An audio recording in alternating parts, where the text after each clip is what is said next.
హ్మ్. Hi masters, నమస్తే అండి. మీరు మనం ప్రతిరోజు మీ సుప్త చేతనాత్మక మనసుకున్న శక్తి అనే బుక్ చదువుకుంటున్నాం కదా! దానిలో భాగంగా ముందు రోజు క్లాస్‌లో ఏం చెప్పుకున్నాం? మనం భూమి మీదకొచ్చింది ఆనందంగా ఉండడానికి మాత్రమే అని చెప్పుకున్నాం గదా! ఏంటి మనం ఈ దరిద్రంగా అంటే పేదరికంలో బతకడానికి కానీ, లేకపోతే చిరిగిపోయిన బట్టలు కట్టుకోవడానికి కానీ మనం రాలేదు భూమి మీదకి. మనం ఆనందంగా బతకడానికి మాత్రం భూమి మీదకొచ్చాము. అందుకని డబ్బు గురించి చెడుగా మాట్లాడకండి, విమర్శించకండి ఎప్పుడు. ఎప్పుడు మన మనసులో ఏ సంపద, సంతోషం, శాంతి, ప్రేమ ఇలాంటివి మీవిగా భావించండి.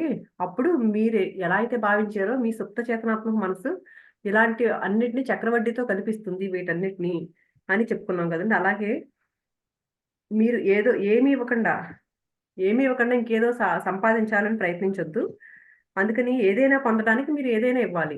అంటే మనం ఏదైనా లక్ష్యాలు కానీ, మనకేమైనా ఆదర్శాలు కానీ, వీటి మీద మానసికంగా ఎప్పుడైతే ధ్యాస ఉంచుతామో, మన సబ్‌కాన్షియస్ మైండ్ మనకెప్పుడూ సాయపడుతుంది అని చెప్పారు కదండీ! అలాగే సంపదను పొందటానికి కీలకం ఏంటంటే, ఎప్పుడు సంపద గురించి ఆలోచిస్తూ ఉండాలి. ఆ బీజాలన్నీ మనసులో నాటుకోవాలి. అంటే పాజిటివ్‌గా నా దగ్గర ధనం ఉంది అన్నట్లే ఎప్పుడు పాజిటివ్ ఆలోచనలే చేయాలి. నా దగ్గర లేదు, నాకు లేదు అని ఆలోచించకుండా, ఎప్పుడు అలాంటి బీజాల గురించి, అలాంటి ఆలోచనలే చేస్తూ ఉండాలి. ఎప్పుడైతే మన మనసు అలాంటి ఆలోచనలు చేస్తూ ఉందో, మనసు యొక్క నియమాలను అన్వయించుకోవడంలోనే మనకొచ్చే ధనం ఆధారపడి ఉంటుందంటండి. అందుకని ఎప్పుడు పాజిటివ్‌గా ఆలోచించమన్నారు. నేను ఎప్పుడు డబ్బు గురించి చెడుగా మాట్లాడొద్దని, ఎప్పుడు పాజిటివ్‌గా ఉండమని అని చెప్పారు కదండీ! ఈరోజు ఏం చెప్తున్నారంటే, మీ సుప్త చేతన మనసు విజయంలో ఒక భాగస్వామి. మీ సుప్త చేతన మనసు విజయంలో ఒక భాగస్వామి. విజయం అనే మాటలో దాగి ఉన్న అర్థం జీవితంలో విజయాన్ని సాధించడం. విజయం అంటే ఏంటి? మనం జీవితంలో విజయం సాధించడాన్నే కదా విజయం అంటారండి. ఈ భూమి మీద దీర్ఘకాలం శాంతి, ఆనందం, సంతోషంతో బతకడమే విజయం అంటే. అంటే విజయం అంటే ఏంటండి? మనం ఏదో డబ్బు సంపాదించడం ఇయన్నిటికంటే కూడా ఎంతోమంది డబ్బు సంపాదిస్తారండి. ఇంకా ఏయో ఉంటాయి. కానీ ప్రశాంతత ఉండదు కదా! కానీ నిజమైన ప్రశాంతత, నిజమైన ఆనందం ఎక్కడుంటది? నిజమైన విజయం అనేది ఎక్కడుంటదంటే, మనం శాంతిగా, ఆనందంగా, సంతోషంగా బతకడమే. అదే కదా విజయం అంటే. ఈ గుణాల తాలూకు శాశ్వత అనుభవాన్ని యేసుక్రీస్తు శాశ్వతమైన జీవితం అని చెప్పారంటండి జీసస్. ఇవన్నీ ఉంటేనే అప్పుడు శాశ్వతమైన జీవితం అది అని అన్నారంట. జీవితంలో అసలు అవసరమైన శాంతి, సామరస్యం, నిజాయితీ, భద్రత, సంతోషం ఇవన్నీ ఏమి సులభంగా అందవు మీకు. ఇవి మనిషిలోని లోతైన ఆత్మలోంచి వస్తాయి అని చెప్తున్నారండి. వీటి గురించి ధ్యానం చేయటం వల్ల స్వర్గంలోని నిధులు మన సుప్త చేతంలో చోటు చేసుకుంటాయి. ఎప్పుడైతే మనం శాంతి, సామరస్యం, నిజాయితీ, భద్రత ఇలాంటి భావాలతో ఎప్పుడైతే ఉంటామోనండి, అవన్నీ మన లోపల ఉన్న నిధులున్నాయి. మన నిధి మన లోపలే ఉంది అని చెప్పారు కదా! అప్పుడు ఆ నిధులన్నీ మన లోపల బయటకొస్తాయంటండి. మన లోతైన ఆత్మలోంచి వస్తాయి. ఎప్పుడైతే ఈ భావాలతో ఉంటామో మనం. అంటే ఈ నిధులు ఎప్పుడు మన లోపలే ఉన్నాయంటండి. పురుగులు, తుప్పు తినేయకుండా కన్నం వేసి దొంగలు దోచుకోకుండా మన లోపలే ఉన్నాయంట ఈ నిధులన్నీ. ఎవరో దోచుకోకుండా, పురుగులు అవి తినకుండా ఈ నిధులన్నీ మన లోపలే ఉన్నాయంట. ఇవన్నీ ఎప్పుడు బయటకొస్తాయంటే, మనం ఈ గుణాలన్నీ పాజిటివ్ లక్షణాలతో ఎప్పుడైతే ఉంటామో అప్పుడు ఇవన్నీ మనకు అందుతాయంటండి. విజయానికి 3 మెట్లు అని చెప్తున్నారు. ఏంటంటే అవి ముఖ్యమైన మొదటి మెట్టేంటంటేనంట, మీరు ఏం చేయడానికి ఇష్టపడతారో తెలుసుకొని దాన్నే చేయడం అంట ఫస్టు. మనం విజయం సాధించాలంటే. మీరు చేసే పనిని మీరు ప్రేమించకపోతే అందులో మీరు విజయాన్ని సాధిస్తారనుకోవడం వీలు కాదు. మనం ఇష్టంగా ఏ పనైనా సరే, మనం ఏ పని చేస్తే ఆ పనిని ప్రేమిస్తేనే అందులో మనకు విజయం దక్కుతుంది. అలా కాకుండా ఇష్టం లేకుండా పని చేసినప్పుడు అందులో విజయం సాధిస్తారు అని అనుకోవడం వీలు కాదు అని చెప్తున్నారండి. ప్రపంచం మొత్తం మీరు గొప్ప విజేతలు అని పొగిడినా సరే, మీ పని మీద మీకు ప్రేమ ఉంటే దాన్ని పూర్తి చేయాలి అని మీకు కోరిక కలుగుతుంది. అంతే కదండీ! మనం ఇష్టంగా చేసామనుకోండి ఏ పనైనా పూర్తి చేయగలుగుతాం. అలా కాకుండా ఇష్టం లేకుండా చేస్తే చేయలేం కదండీ! అలాగే ఎవరికైనా మనస్తత్వ రోగ నిపుణుడు అవ్వాలని అనిపిస్తే, ఆ వ్యక్తి ఒక డిప్లొమా సంపాదించుకుని దాన్ని గోడకి తగిలించుకున్నంత మాత్రాన సరిపోదు. అంతే కదా! నిజంగా ఆళ్ళకి ఇష్టం లేకుండా చేయాలంటే, ఇష్టం లేకుండా చేసినప్పుడు నాకు ఈ డిప్లొమా ఉంది అని తగిలించుకుంటే మాత్రం అదేమన్నా సాటిస్ఫాక్షన్ అనిపిస్తదండి అతనికి? ఆ రంగంలో ఎప్పటికప్పుడు అలాగే ఇప్పుడు ఒక డాక్టర్ అవ్వాలి, సైకాలజిస్ట్ అవ్వాలనుకున్నాడండి. డిప్లొమా సంపాదించేసి గోడకి అది తగిలించుకుంటే సరిపోద్దా డిప్లొమాని? ఎప్పటికప్పుడు దాని గురించి తెలుసుకుంటూ ఉండాలి. అంటే దానికి సంబంధించి మీటింగ్స్ అన్నిటికి అటెండ్ అవుతూ ఉండాలి. అంటే ఎందుకు ఎప్పటికప్పుడు కొత్త కొత్త టెక్నాలజీ వస్తూ ఉంటది. కొత్త కొత్త నాలెడ్జ్ వస్తూ ఉంటది గదండీ! మనసు గురించి, అది పనిచేసే తీరు గురించి చదువుతూ ఉండాలి సైకాలజిస్ట్ కాబట్టి. మిగతా అందరి క్లినిక్ మిగతా మిగతా క్లినిక్‌లకి కూడా వెళ్లి కొత్త సైంటిఫిక్ పత్రికలు క్షుణ్ణంగా చదవాలి. అలాగే అలాగే మనుషుల బాధలను తగ్గించేందుకు సరికొత్త పద్ధతుల గురించి అవగాహన కలిగి ఉండాలి. రకరకాల బాధలు కొత్త కొత్తగా పుట్టుకొస్తూ ఉంటాయి కదండీ! మరి వాటన్నిటి గురించి అధ్యయనం చేయాలి కదా సైకాలజిస్ట్ అంటే. ఇవన్నిటి గురించి ఎప్పటికప్పుడు నేర్చుకుంటూ ఉండాలి. ఎందుకంటే ఎప్పుడు పాతవే ఉండవు. ఎప్పుడు కొత్త కొత్తగా వస్తూ ఉంటాయి కాబట్టి వాటన్నిటి గురించి నిరంతరం అన్వేషిస్తూ ఉండాలి అతను. ఎందుకంటే అతనికి తన రోగుల మీద ఆసక్తి మొట్టమొదట ముఖ్యం. కానీ ఈ వాక్యాలను చదువుతూ మీరిలా ఆలోచించారనుకోండి, నేను మొదటి అడుగే వేయలేను. ఎందుకంటే నాకు కావాల్సిందేంటో నాకే తెలీదు. నేను ప్రేమించగల రంగాన్ని ఇంకెలా కనుక్కోగలను అన్నారనుకోండి, మీ పరిస్థితి అదే అయితే మార్గదర్శకత్వం కోసం ఈ విధంగా ప్రార్థించండి. ఒకవేళ నిజంగా మనకే ఇప్పుడు మనమే క్లారిటీతో లేమనుకోండి మనం ఏం చేయాలో, అప్పుడు ఈ ప్రార్థన చేయమని ఒక ప్రార్థన చెప్తున్నారండి. ఏంటంటే, నా సుప్త చేతనలోని అంతులేని జ్ఞానం జీవితంలో నా అసలు స్థానం ఏమిటో నాకు చూపిస్తుంది. ఒకవేళ మనం క్లారిటీతో లేము ఏం పని చేయాలో, అసలు ఏంటి నా నా గోల్ ఏంటి? నేను ఎందుకొచ్చాను భూమి మీద? ఇలా ఏం తెలియలేదనుకోండి, అప్పుడు ఈ ప్రార్థన చేసుకోమంటున్నారండి. నా సుప్త చేతనలోనే అంతులేని జ్ఞానం జీవితంలో నా అసలు స్థానం ఏంటో నాకు చూపిస్తుంది అని అడగమంటున్నారండి. అడిగితే ఈ ప్రార్థన ఎలా చేయాలంట నెమ్మదిగా, సానుకూలంగా, ప్రేమగా మన అంతశ్చేతనకి మళ్ళీ మళ్ళీ అందచేయండి. మన మనసుకు మళ్ళీ మళ్ళీ చెప్పుకోమంటున్నారండి ఈ ప్రార్థనని. నమ్మకంతోనూ, ఆత్మవిశ్వాసంతోనూ మీరు కొనసాగిస్తే జవాబు ఒక దిశగా ప్రయాణించే భావనగా, ప్రేరణగా, ధోరణిగా మీ దగ్గరకొస్తుంది. ఎప్పుడైతే మనం ఆత్మవిశ్వాసంతో చేశామో అప్పుడు అది మన దగ్గరకొస్తదంటండి. మన గోల్ ఏంటో మనకు అందజేస్తుందనమాట మన సబ్‌కాన్షియస్ మైండ్. ఒక విద్యార్థి కెమిస్ట్రీ చదువుకుని ఆ రంగంలో పనిచేయాలనుకున్నాడంటే, అతను ఆ రంగంలో ఉన్న అన్ని శాఖల మీద దృష్టుంచి, తను ఎంచుకున్న విషయానికి పూర్తి సమయాన్ని కేటాయించాల్సొస్తుంది. ఈ రంగంలో దొరికే సమాచారాన్నంతా తెలుసుకోవాలన్న కుతూహలం, ఉత్సాహం అతనిలో ఉండాలి. ఎవరైనా ఒక రసాయన శాస్త్రం చదవాలనుకున్నారండి. ఊరికే చదివితే సరిపోదు కదా! దాని గురించి ఇంట్రెస్ట్ ఉండాలి. అలాగే ఆస్ అన్ అంతా తెలుసుకోవాలి. దీని గురించి మొత్తం నేను నేర్చుకోవాలి అనే ఆసక్తి అతనికుండాలి. వీలైతే మిగతా వాళ్ళకంటే ఎక్కువ తెలుసుకోవడానికి ప్రయత్నించాలి. అందరికంటే ఎక్కువ తెలుసుకోవడానికి ప్రయత్నించాలంటండి.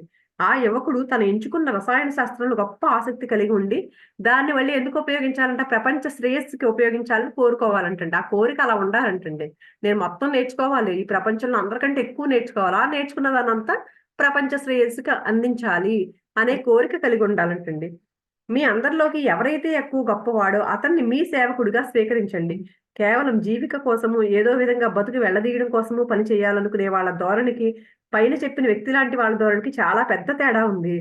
అందుకని ఏమని చెప్తున్నారండి, ఇప్పుడు నిజంగా కొంతమంది ఉంటారండి. ఏదో పుట్టామా, తిన్నామా, పడుకున్నామా, తెల్లారిందా అన్నట్టు ఉంటదంటారు గదా! ఏదో పని అయిపోయింది. ఈరోజు పని అయిపోయిందమ్మా, ఈ రోజుకి అయిపోయింది. ఇలాంటి వాళ్ళు గూడా ఉంటారు రెండో కోవ. కానీ పైన చెప్పిన కోవేంటి అందరికంటే గొప్పగా తెలుసుకోవాలి నేను. అలాంటి వాళ్ళు రెండో కోవకు చెందిన వాళ్ళు. వీళ్ళిద్దరికీ చాలా తేడా ఉంది ధోరణిలో.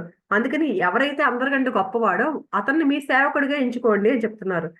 ఏదో విధంగా బ్రతుకు వెళ్లదీయడం అనేది నిజమైన విజయం కాదు.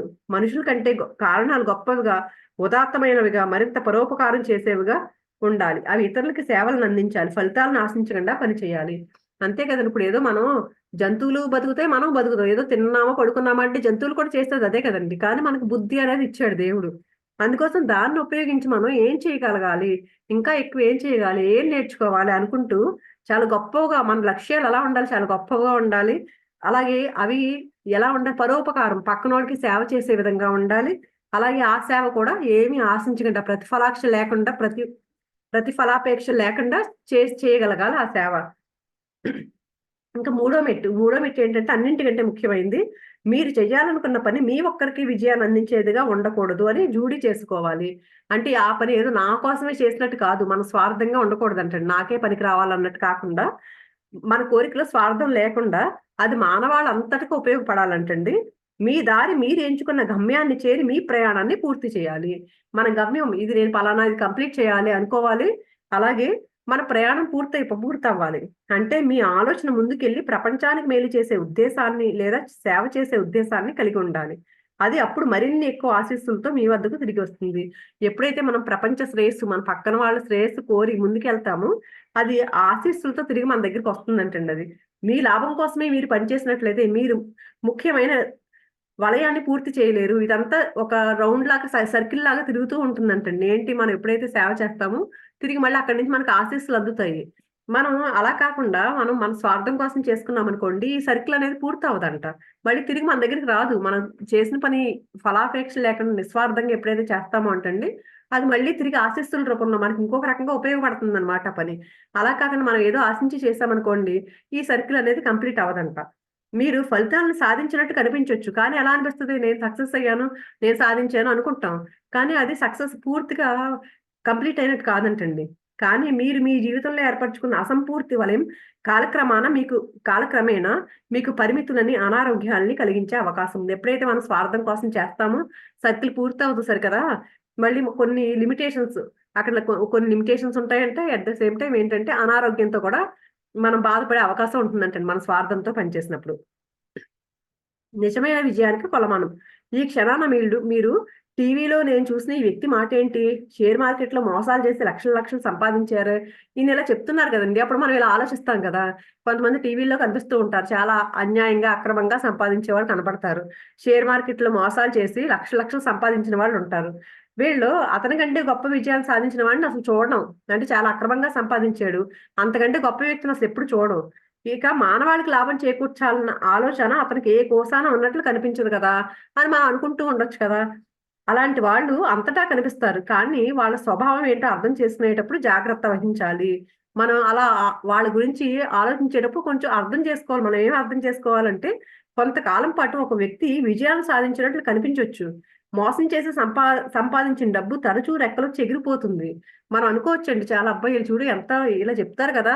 అంత స్వార్థం ఉండకూడదు, నిజాయితీగా సంపాదించాలి ఇలా అంటారు కదా! కానీ అన్యాయం చేసి ఎంత డబ్బు సంపాదిస్తున్నాడు, ఎంత జల్సాగా బతుకుతున్నాడు అని అనుకుంటాం కదా! మనకి అదేంటంటే కొంతకాలం నిజంగానే బావుండుండొచ్చు పరిస్థితి. కానీ అది ఎప్పుడు శాశ్వతంగా ఉండదు. అది తరచూ రెక్కలు చెగిరిపోతూ ఉంటుందంటండి అలా సంపాదించింది. ఒకవేళ అలా జరగకపోయినా ఇంకొకరిని దోచుకుంటే మనల్ని మనం దోచుకున్నట్టే. ఒకవేళ నిజంగా అలా జరగలేదనుకోండి, వేరే వాళ్ళని దోచుకుంటే గనక మనల్ని మనం దోచుకున్నట్టంటండి. మనల్ని అలా చేసేటట్లు చేసిన లేమి, పరిమితి అనే ధోరణి ఇంకెన్నో రకాలుగా బయటపడుతూ ఉంటుంది. మన శరీరంలో, మన కుటుంబ జీవితంలో, ఇతరులతో మనకున్న సంబంధాల్లో. అప్పుడు అలా బయటికిలా అంటే డబ్బులు పాకుపోవచ్చు. కానీ ఇంకొక రకంగా అయినా బయట పడుతుందంటండి. ఎలాగా? మనకు లేకుండా కుటుంబ సంబంధాలు బాగోకపోవడమో, లేకపోతే మన ఆరోగ్యం బాగోకపోవడమో, లేకపోతే మన చుట్టూ ఉన్న వాళ్ళతో మన సంబంధాలు బాగోకపోవడము, ఇలాగ ఏదో ఒక విధంగా జీవితం అసంతృప్తితో ఉంటుందనమాట. ఏదో ఒకటి కనిపిస్తూ ఉంటది మన జీవితంలో. అలాగా అక్రమంగా ఆహ్, ఇలా సంపాదించే అలాంటి వాళ్ళకంటండి. మనం ఆలోచించేది, మనం అనుభవించేది మనం సృష్టిస్తాం. ఫస్ట్ నుంచి ఇదే కదా చెప్తున్నారు. మన సబ్‌కాన్షియస్ మైండ్ మనం ఏదనుకుంటే అది సృష్టిస్తుంది అని చెప్తున్నారు కదా! మనం నమ్మేదాన్నే మనం సృష్టిస్తాం. ఎవరైనా మోసాలు చేసి బోలెడంత ఆస్తిని సంపాదించుకున్నప్పటికి అతను విజేత కాదు. మనశ్శాంతి లేని విజయం ఉండదు. రాత్రిపూట నిద్ర కరువై అనారోగ్యంతో లేదా అపరాధ భావంతో బాధపడే వారికి ఎంత సంపద ఉంటే మాత్రమేమిటి? అదెందుకు పనికొస్తుంది? అంతే గదండీ! ప్రశాంతంగా ఇప్పుడు మనం ఎంత సంపాదించిన, ఎంత డబ్బున్నా ప్రశాంతంగా పడుకునేసరికి ప్రశాంతంగా నిద్ర పడితే అలా అలా బావుంటుందా? లేకపోతే ఇలా అపరాధ భావంతో అయ్యో! నేను తప్పు చేశానే, అలాంటి భావాలతో పడుకుంటే నిద్రేం పడుతుందండి. అదెందుకు పనికొస్తుందింకా ఎంత సంపాదించినా? లండన్‌లో ఒకసారంటండి ఈయన ఎవరు ఈ మర్ఫీ గారు నేరాలనే వృత్తిగా చేసుకున్న ఒక వ్యక్తిని కలిసారంటండి. బాగా నేరాలు చేసి బాగా సంపాదించాడంటండి అతను. అతను ఏమేం ఘనకార్యాలు చేశాడంటే, ఆ సంపాదన అంతా ఎలా సంపాదించాడో, అతను చేసిన తప్పులన్నీ ఈయనతో చెప్పాడంట. దోపిడీ ద్వారా సంపాదించిన బోలెడంత డబ్బుతోనంటండి అతను లండన్ శివారులో ఒక పెద్ద ఇల్లు కట్టుకొని చాలా విలాసవంతంగా జీవిస్తూ ఉన్నాడంటండి. అదే కాకుండా ఈ లండన్‌లో కాకుండా ఫ్రాన్స్‌లో కూడా ఇతనికి ఒక ఇవ్ ఒక వేసవి విడిదికి కూడా అతనికొక భవనం ఉందంటండి అక్కడ కూడా. గెస్ట్ హౌస్ లాంటిది కట్టుకున్నాడంట ఫ్రాన్స్‌లో కూడా. విలాసవంతంగా. కానీ విలాసవంతంగానే, కానీ సుఖంగా కాదు. అంటే ఏంటి ఇక్కడ విలాసాలున్నాయి. ఇతను పెద్ద పెద్ద ఇల్లు కట్టుకున్నాడు. హ్యాపీగా జీవిస్తున్నాడు. రకరకాల సౌకర్యాలున్నాయి. కానీ సుఖమనేది లేదంటండి ఇతని జీవితంలో. లండన్ పోలీస్ విభాగం ఎప్పుడు తనని ఖైదు చేస్తారు. ఎందుకంటే అక్రమంగా సంపాదించాడు కదా! అందుకని ఎప్పుడూను భయపడుతూ ఉండేవాడంట. నేను ఎప్పుడు నన్ను జైల్లో పెడతారో, నన్నెప్పుడు పట్టుకుంటారో పోలీసులు అని నిరంతరం హడలిపోతూనే ఉండేవాడంటండి. మనసులో భయం తిష్ట వేసి కూర్చుందంట. అపరాధ భావం అతన్ని అనుక్షణం వెంటాడుతూ ఉంటే ఎన్నో అనారోగ్య సమస్యలంటండి ఇతనికి. ఇంకెంతసేపు భయంతో బతుకుతున్నాడు. ఎంత విలాసంగా ఉంది దోపిడీ చేసిన సొమ్ము తింటూ. కానీ భయము, అపరాధ భావన ఇవన్నీ ఉండడం వల్ల అనారోగ్య సమస్యలతో బాధపడుతూ ఉన్నాడంటండి. అతడు తప్పు చేశాడని తనకు తెలుసు. అందుకే ఆ మనసు లోతుల్లోని ఈ అపరాధ భావం అతన్ని అన్ని రకాల ఇబ్బందులకి గురి చేసిందంటండి. ఆ తర్వాత ఇంక అతను భరించలేక ఈ గిల్టీ ఫీలింగ్ భరించలేక తనకు తానే పోలీసులకి లొంగిపోయాడంటండి. లొంగిపోయి జైలు శిక్ష పూర్తి చేసుకున్నాడంట. తర్వాత విన్నారంట ఈ విషయం. జైల్లోంచి విడుదలై వచ్చిన తర్వాత అంట అతను ఈ సైకాలజిస్ట్ సాయాన్ని, ఆధ్యాత్మిక సాయాన్ని, కొంతమంది స్పిరిచువల్ పర్సన్స్ ని కలిసి వాళ్ళ హెల్ప్ తీసుకున్నట్టు పూర్తిగా మారిపోయాడంట. అప్పటి వరకు దోపిడీలు దొంగతనాలు చేశాడు కదా, ఈ పోలీస్ శిక్ష కూడా అనుభవించేశాడు. అపరాధ గిల్టీ ఫీలింగ్ తో బాధపడుతూ ఉండి చివరికి పోలీసులకి కావాలని లొంగిపోయాడంటండి. తర్వాత బాగా మారి ఉద్యోగం సంపాదించుకున్నాడంట. నిజాయితీ గల చట్ట నియమాలను పాటించే పౌరుడిలా జీవించాడంట. తర్వాత తను పూర్తిగా మారిపోయి ఏ ఏ పని తనకి ఇష్టమో తెలుసుకుని సంతోషంగా జీవించాడంటండి అప్పటి నుంచి. అందుకే విజేతలు ఎప్పుడు తాము చేసే పనిని ప్రేమించి తమ మనసులోని మాటల్ని పూర్తిగా తెలియచేస్తారు. విజయం అనేది కేవలం సంపదను పోగు చేసుకోవడం కాదు, అది ఎంతకన్నా ఉన్నతమైన ఆదర్శం మీద ఆధారపడి ఉంటుంది. కొంతమంది చూడండి, విజయం అంటే డబ్బు సంపాదించుకుని ఇదే విజయం అనుకుంటారు. కానీ విజయం అనేది డబ్బు సంపాదించుకోవడం ఒకటే కాదు, ఉన్నతమైన ఆదర్శం మీద ఆధారపడి ఉంటుంది విజయం అనేది. విజేతకి గొప్ప మనస్తత్వ శాస్త్రజ్ఞానము, ఆధ్యాత్మిక అవగాహన ఉంటాయి. ఈనాటి గొప్ప గొప్ప వ్యాపారవేత్తలు తమ విజయానికి సుప్త చేతులని సరైన విధంగా వాడుకోవటం మీద ఆధారపడతారు. అందుకని విజేత ఎప్పుడు సైకాలజీ తెలుస్తుందంటండి. అలాగే ఆధ్యాత్మికంగా అవగాహన కూడా ఉంటుందంట అతనికి. అలాగే ఈ రోజు పెద్ద బిజినెస్ మ్యాన్లు అందరూ కూడా వాళ్ళు విజయం సాధించడానికి కారణం వాళ్ళ సబ్ కాన్షియస్ మైండ్ సరిగ్గా వాడుకోవడమేనంటండి. రూపుదిద్దుకోపోయే ఒక ప్రణాళికని పూర్తయిన ఒక ప్రణాళికగా చూసే సామర్థ్యాన్ని వాళ్ళు అలవర్చుకుంటారు. అంటే ఇప్పుడు బిజినెస్ మ్యాన్ ఉన్నారండి, రేపొద్దున నేను సక్సెస్ అయ్యాను ఇందులో, నేను ఇంకా ఇందులో సక్సెస్ అయ్యాను, ఇలా ముందే ఊహించుకుంటారంటండి వాళ్ళు. వాళ్ళు ఏం చేయాలనుకున్నారో దాన్ని ముందే ఊహించుకోగలిగిన వాళ్ళకి అది ఆ సామర్థ్యం ఉంటదంటండి. తమ ప్రార్థనలు ఫలించడం, అనుభవంలోకి రావడం చూసి వాళ్ళ సుప్త చేతన ఆ ప్రార్థనల్ని నిజంగానే ఫలించేట్లు చేస్తుంది.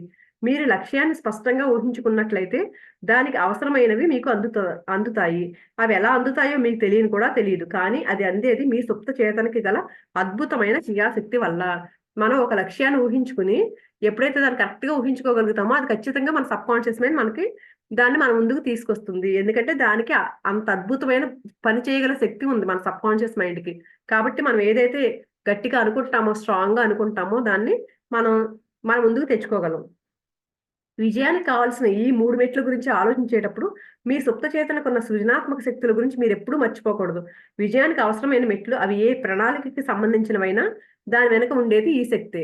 ఎవరు విజయం సాధించినా సరే ఎవరి దగ్గర ఉండేది ఈ సబ్ కాన్షియస్ మైండ్ పవర్ ఒకటేనంటండి. మీ ఆలోచనలో సృజనాత్మకత ఉంటుంది. ఆలోచన, అనుభూతి కలిసి ఆత్మాశ్రయమైన నమ్మకంగా రూపొందుతాయి. ఎప్పుడైతే మన ఆలోచన, అనుభూతి 2 కలిసినప్పుడు ఆ సబ్ కాన్షియస్ మైండ్ లో ఒక నమ్మకంగా రూపొందుతాయంటండి. ఇక మీ నమ్మకాన్ని బట్టే మీకు అది లభిస్తుంది.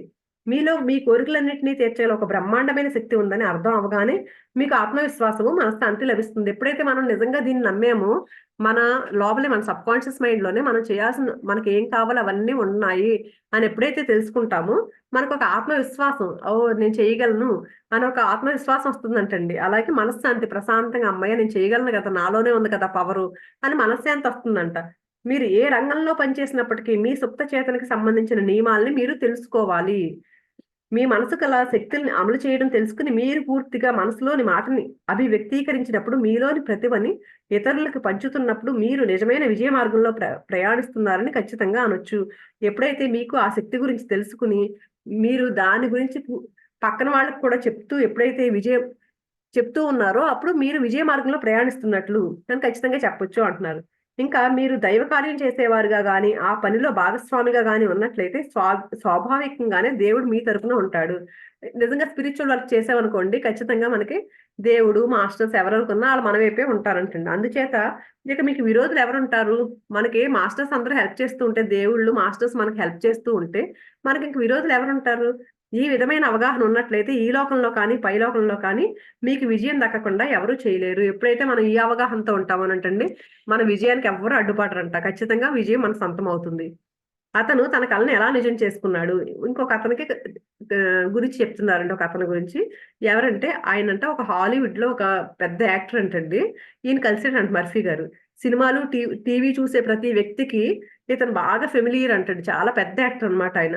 అమెరికాలో ఒక చిన్న వ్యవసాయ కుటుంబంలో పుట్టి పెరిగాడంటండి అతను, ఆ హీరో. ఈయనకి చెప్పాడంట, మర్ఫీ గారు కలిసినప్పుడు ఈయనకి చెప్పాడంట, వాళ్ళకి చిన్నప్పుడు అంటండి కావాల్సిన వాళ్ళకి తినడానికి తిండి, అలాగే కట్టుకోవడానికి బట్ట కూడా సరిగా ఉండేది కాదంటండి. కరెక్ట్‌గా అయి సరిపోయి అంటే చాలకుండా ఉన్నట్టు ఉండేదంటండి డబ్బు ఆళ్ళ దగ్గర. అతనికి కాలక్షేపం ఏంటంటే 2 టీవీ ఛానెల్స్ చూసేవాడంటండి. అవి కూడా బ్లాక్ అండ్ వైట్ టీవీ. అయినా అప్పుడంటండి నటుడు కావాలి అని బాగా కలలు కంటూ ఉండేవాడంట. ఆ కల అతనిలో మరింతగా పాతుకుపోసాగిందంటండి. ఎలా అంటే పొలంలో పనిచేసేటప్పుడు పశువుల్ని తోలుకెళ్ళేటప్పుడు మళ్ళీ ఎప్పుడు ఈ నా పేరున ఒక థియేటర్ బయట పెద్ద పెద్ద అక్షరాలతో చూసుకున్నట్టు ఊహించుకునేవాడంటండి ఈ యాక్టర్ ఎప్పుడు. ఈ హీరో ఎవరైతే ఉన్నాడో అతను.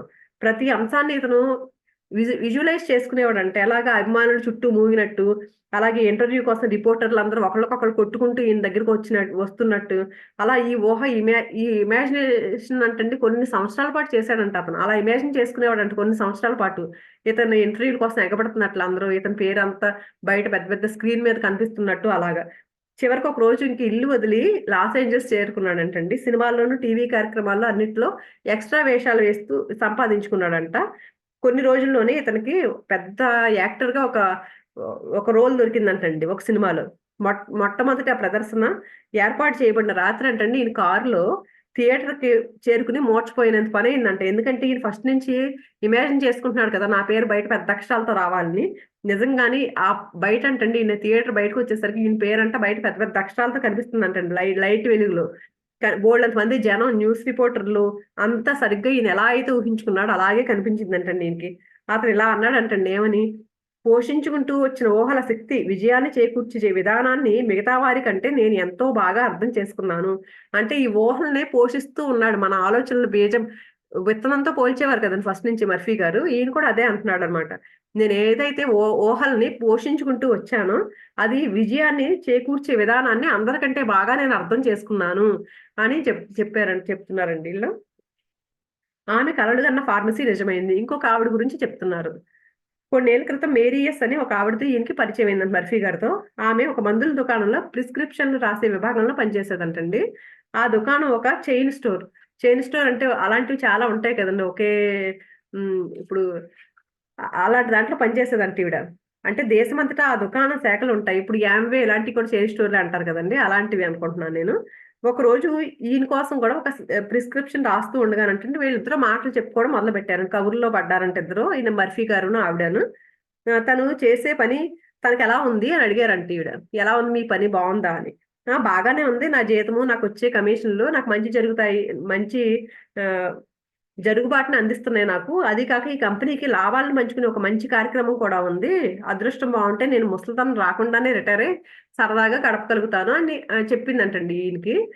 ఈయన ఒక క్షణం ఏమీ అనలేదంట. కానీ తర్వాత అడిగారంట ఆవిడని. "మీరు చిన్నప్పుడు మీ జీవితం ఇలాగే ఉంటుందనుకున్నారా? ఫార్మసిస్ట్ అవుతానని అనుకున్నారా?" అని అడిగారంట ఆవిడని. అడిగితే ఆవిడ ఇబ్బందిగా మొహం పెట్టిందంట. "లేదు అసలెప్పుడు అలా అనుకోలేదు నేను. ఎప్పుడూ నేను ఒక సొంత దుకాణం ఉంటుంది నాకు అని అనుకునేదాన్ని. దారిన వెళ్తుంటే అందరూ నన్ను చూసి హలో అని అందరూ పలకరిస్తారని, నన్ను పేరు పెట్టి పిలవాలని కోరుకునేదాన్ని చిన్నప్పటి నుంచి ఈవిడండి. నాకు సొంత షాప్ ఉండాలి." ఇలా కోరుకుందంట. నాకు కూడా ఈవిడ అందరూ పిలుస్తా ఉంటారు. అందరూ నన్ను పలకరిస్తారు నేను దారిలో వెళ్తూ ఉంటే. అలాగే నాకు కూడా ఆళ్ళందరి పేర్లు తెలుస్తాయి అని అనుకునేదంటండి. ఎందుకంటే వాళ్ళందరికీ మందులమ్మేది ఈవిడ ఒక్కావిడే కదా! అందుకని అలా అనుకునేదంట చిన్నప్పుడు. మీకు విచిత్రంగా అనిపించొచ్చు. ఒక్కోసారి తమ పిల్లాడికో, పిల్లకో ఒంట్లో బాలేదని ఎవరో తల్లిదండ్రులు అర్ధరాత్రి నాకు ఫోను చేసినట్లు కూడా కలగన్నాను. ఈవిడ కలగనేదంటండి. ఈవిడకి ఫోను చేసినట్టు. నా నా నైటీ మీదే బట్టలు తడుక్కుని కొందరు దుకాణానికి వెళ్లి వాడికి కావాల్సిన మందులు తీసుకెళ్ళి ఇవ్వటం కూడా కలలో నాకు కనిపించింది. ఇవన్నీ ఆవిడ చిన్నప్పటి నుంచి అలా అనుకునేదంటండి. ఆవిడ అలాంటి కలలు కనేదంట. నన్ను అందరూ అడుగుతున్నట్లు మందులు అప్పటికప్పుడు ఈ డ్రెస్ కూడా మార్చుకోకుండా ఆ డ్రెస్ మీదే మళ్ళీ వేరే డ్రెస్ ఏసేసుకొని ఎళ్లి ఆళ్ళకి మందులిచ్చినట్టు ఇలా కలగనేదంటండి ఎప్పుడూను. దుకాణం కౌంటర్ వెనక నిలబడి ఉదయం 9 నుంచి సాయంత్రం 5 గంటల దాకా చేసే ఉద్యోగం లాంటిది కాదు కదా! నాకలా అని చెప్తుందండి ఈయనకి. "నువ్వు చిన్నప్పటి నుంచి ఇలాగే అనుకున్నావా? ఇలాగే ఉందామనుకున్నావా?" అంటే లేదని చెప్పేసి ఈవిడ ఏమనుకునేదో చెప్తుందనమాట. కానీ కాదు, మీరు మీ కలని నిజం చేసుకోవడానికి ఎందుకు ప్రయత్నించకూడదు అని అప్పుడు ఇంకా సంతోషంగా ఇప్పుడు అంతే కదండీ! మనం ఏదైనా ఒకటి మనకిష్టమైన పని చేస్తే చాలా సంతోషంగా అనిపిస్తది. అలా కాకుండా ఇష్టం లేకుండా ఏదైనా చేశామనుకోండి, ఏదైనా ఉద్యోగం చేసినా, ఏం చేసినా చాలా భారంగా అనిపిస్తది దాన్ని. పూర్తిగా ఆనందంగా చేయలేము. అందుకని ఈయన అడుగుతున్నాడంట. మరి మీరు మరింత సంతోషంగా మంచి పనికొచ్చే పని చేస్తున్న తృప్తి కలుగుతుందేమో. మీరు ఎందుకు అది చేయట్లా? మీ కలను నిజం చేసుకోవడానికి ఎందుకు ప్రయత్నించట్లేదు మీరు? మీ చూపుల్ని ఇంకా పై మెట్ల మీదకి తీసుకెళ్ళండి. ఈ దుకాణాన్ని వదిలిపెట్టి మీరు సొంతంగా ఒక దుకాణాన్ని తెరవండి అని చెప్పాడంటండి ఈయన. అది ఎలా సాధ్యం అందంటే ఆవిడ తల ఆడిస్తుంది. దానికి చాలా డబ్బు కావాలి. మేము ఇప్పుడు ఏదో చాలీ చాలని జీతంతో నెట్టుకొస్తున్నాము. మాకు సొంత షాప్ పెట్టే ఎక్కడుంది మాకక్కడ అని అందంటండి ఈవిడ. దానికి జవాబుగా ఈయన ఒక అద్భుతమైన నిజాన్ని ఆమెతో పంచుకున్నాను. ఏంటంటే అది ఆమె నిజమని అనుకున్నది దేన్నైనా నిజం చేసుకోవచ్చు. నేను ఫస్ట్ నుంచి మన బుక్‌లో చెప్పింది అదే కదండీ! మనం ఏమనుకుంటే అది జరుగుతుంది అని. ఆ తర్వాత తన సబ్‌కాన్షియస్ మైండ్ ఉన్న శక్తి గురించి ఆమెకి చెప్పాను. తన సుప్త చేతనలో ఒక స్పష్టమైన నిర్దిష్టమైన ఆలోచనని పొందగలిగితే దాన్ని నిజం చేయగల శక్తి సుప్త చేతనకి ఉంటుంది అనే విషయాన్ని ఆమె తొందరగానే గ్రహించింది. ఈవిడకి చెప్పారంట సబ్‌కాన్షియస్ మైండ్‌కి బోలెడంత పవర్ ఉంటది. నువ్వు దాన్ని ఎందుకు ఉపయోగించుకోకూడదు అని ఎలా పనిచేస్తుందో చెప్పారంట. చెప్పేసరికి ఆవిడ ఊహించుకోవడం మొదలుపెట్టిందంట. ఏంటి సొంత దుకాణంలో ఉన్నట్లు మనసులో మందు సీసాలను ఎలా సర్దిందో, అక్కడ ఆ షాప్‌లో ఎలా సర్దుకుందో, అక్కడున్న మందులన్నీ ఎలా సర్దుకుందో, ఇవన్నీ ఊహించుకుందంటండి. ప్రిస్క్రిప్షన్‌లు ఎలా రాసింది, తనకు పరిచయం ఉన్న ఇరుగు పొరుగు వాళ్ళు తన దగ్గరికొచ్చి రోగుల్ని అన్నీ ఊహించుకుందంటండి. తనకొక పెద్ద బ్యాంక్ బ్యాలెన్స్ ఉండడం కూడా ఆమెకు కనిపించిందంట. మానసికంగా ఆమె ఊహించుకున్న ఆ దుకాణంలో పనిచేస్తుంది. నిజంగా లోపల మనసుతో ఊహించుకుంది గదండీ! ఎలా ఊహించుకుందంటే నిజంగానే పనిచేస్తున్నట్టు ఊహించుకుందంట. ఒక మంచి నటిలా ఆ పాత్రని చక్కగా పోషించింది. అంటే లోపల మనసులోనే పోషించింది ఒక పాత్ర. అదే నిజమన్నట్టు. నేను అలా ఉన్నట్లు నటిస్తే నేను ఆ వ్యక్తినే అయిపోతాను. ఆ నాటకంలో ఆమె మనస్ఫూర్తిగా నటించింది. ఆ పాత్రలో జీవించింది. కదలికల్ని సృష్టించింది. ఆ దుకాణానికి సొంతదారైనట్లు నటించడం ప్రారంభించింది. మనసులో చాలా గట్టిగా బలంగా నమ్మి దాన్నే ఊహించుకుని నిజంగానే జరిగినట్లు ఊహించుకుంది దాన్ని. చాలా ఏళ్ళకి ఈళ్ళ సంభాషణ జరిగిన చాలా ఏళ్ల తర్వాతంటండి, తన తన జీవితంలో జరిగిన సంఘటనల గురించి ఈ మేరీ అనే ఆవిడ ఈయనకి లెటర్ రాసిందంట. తర్వాత ఈయన మాట్లాడి చెప్పేసిన తర్వాత చాలా రోజుల తర్వాతంటండి లెటర్ రాసిందంట. చాలా సంవత్సరాల తర్వాత. ఆ లెటర్‌లో ఏం రాసిందంట, ఒక కొత్త మాల్‌లో అప్పటి వరకు ఈవిడ ఒక చైన్ స్టోర్‌లో పనిచేస్తున్నానని చెప్పింది కదా! ఒక మాల్ వచ్చిందంటండి కొత్తగా. ఒక మాల్ పోటీగా వచ్చిందంట. పెద్ద మందుల దుకాణం తెరిచారంట ఆ మాల్‌లో. తెరిచేసరికి ఈళ్ళ చైన్ స్టోర్ దెబ్బతిందంటండి. అందుకని ఈవిడ ఉద్యోగం పోయిందంట. ఇంకప్పుడు ఒక పెద్ద కంపెనీలో ఊళ్ళు తిరిగే ప్రతినిధిగా చేరిందంటండి. రిప్రజెంటేటివ్స్ ఉంటారు గదండీ! అలా చేరిందంట. చేరి ఎన్నో రాష్ట్రాల్లో అక్కడ అమ్మకాలు ఎలా జరుగుతున్నాయి, అలాంటి వ్యవహారాలన్నీ చూసేదంటండి ఈవిడ. ఒక రోజంట పశ్చిమ సరిహద్దులో ఒక చిన్న టౌన్‌కెళ్ళిందంటండి. ఆ ఊళ్ళో ఒకే ఒక మందుల దుకాణం ఉందంట. ఆమె అక్కడికెప్పుడు ఎళ్ళలేదంటండి అంతకుముందు. కానీ అందులో అడుగు పెట్టగానే ఆమె ఆ దుకాణాన్ని గుర్తుపట్టిందంట. ఏంటి మనసులో ఎంతో స్పష్టంగా ఊహించుకుందంటండి. సేమ్ అలాగే ఉందంట ఆ దుకాణం. నిర్ఘాంతపోయిందంట ఆవిడ. అక్కడ ఒక వృద్ధుడైన దుకాణదారుడికి ఈ విషయం చెప్పిందంట. నేను కలలో ఊహించుకున్నాను సేమ్ ఇలాగే అంటే, దానికి ఆయన జవాబు చెప్తే ఏమన్నాడంట, "నేను రిటైర్ అవ్వడానికి రెడీగా ఉన్నాను. కానీ 3 తరాలుగా మా కుటుంబ సభ్యులే నడుపుతున్నారు ఈ దుకాణాన్ని. ఎవరో పెద్ద కంపెనీకి అమ్మడానికి నాకు మనసొప్పక ఆలోచిస్తున్నాను" అన్నాడంటండి. చాలా విషయాలు చర్చించిన తర్వాత ఆ షాప్ యజమాని ఏం చెప్పాడంట, ఆ దుకాణాన్ని కొనేందుకు ఆమెకి డబ్బిస్తానన్నాడంటండి. అప్పుగా ఇస్తాను. మరి అప్పు తీర్చాలి కదా! ఆ దుకాణం మీద వచ్చిన డబ్బుతో అప్పు కూడా తీర్చేయగలుగుతావు నువ్వు అని చెప్పాడంటండి. అంటే ఆయన అమ్ముతానన్నాడు. అమ్మటానికి కావాల్సిన డబ్బు కూడా ఆయనే ఇస్తా అన్నాడంటండి. ద బా అంటే ఆ దుకాణం బాగా సేల్ అవుతాయి. అందులో సేల్ అవుతాయి అనుకుంటా. దాని మీద వచ్చిన ఆ డబ్బుతో నువ్వు అప్పును తీర్చేయగలుగుతావు అని ఆయనే డబ్బులిచ్చాడంటండి. అప్పుడు ఆవిడేం చేసిందంట, తన కుటుంబంతో సహా ఆ ఊరికి చేరుకుని, ఆ దుకాణానికి నడిచెళ్ళే దూరంలో పెద్ద పాత ఇంటిని గూడా కొనుక్కుందంటండి ఆవిడ. కొనుక్కుని ప్రతిరోజు ఆ దుకాణానికి నడిచెళ్ళేటప్పుడు, వచ్చేటప్పుడు ఎదురైన వాళ్ళందరూ ఆమెను హలో అని పలకరించేవారంటండి.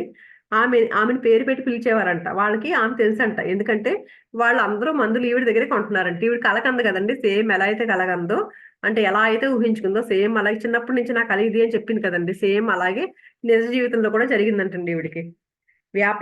వ్యాపారంలో సుప్త చేతనను ఉపయోగించుకోవడం.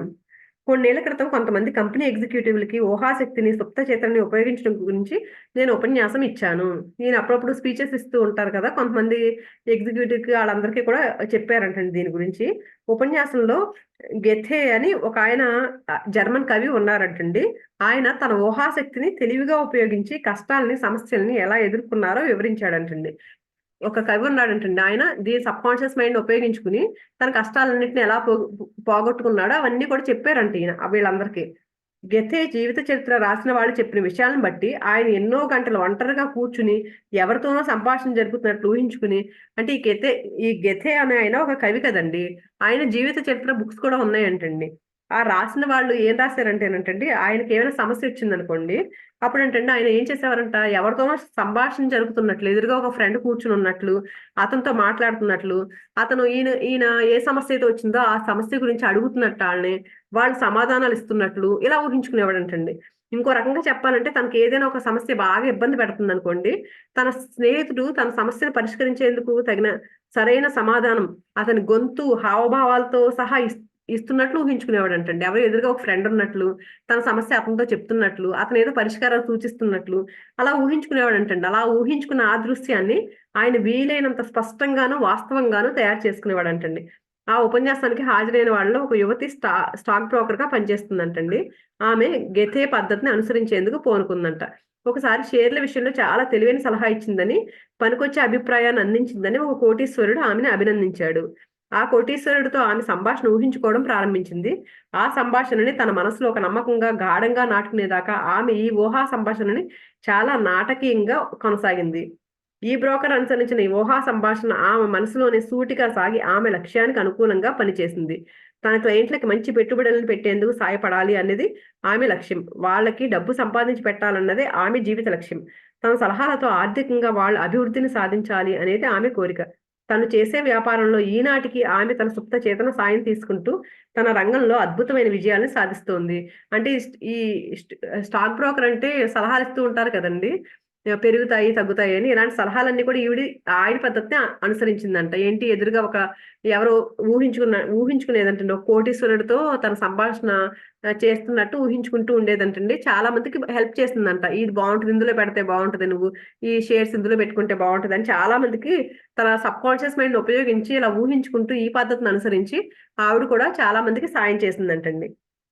ఆర్థిక అంశాలను ప్రచురించే ఒక పెద్ద పత్రికలో ఈ మధ్య ఆమెతో ఇంటర్వ్యూ కూడా వచ్చిందంటండి. ఇలా అందరికి సాయం చేసి సబ్‌కాన్షియస్ మైండ్ ఊహించుకుంటూ దాన్ని అనుసరించి అందరికి సాయం చేస్తూ ఈవిడ కూడా పెద్ద ఒక పేపర్‌లో ఇంటర్వ్యూ గూడా ఇచ్చిందంటండి.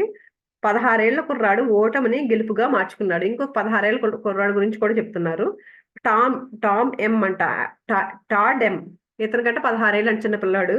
ఆ పిల్లోడంట ఏం చెప్పాడంటే ఇతని దగ్గరికి మర్ఫీ గారు కనిపించాడంట. కనిపించి సరిగ్గా చదివేవాడు కాదంటండి. ఇంకా ఏం చేసినా ఓటమే ఎదురవుతుంది. ఎందుకో తెలీదు.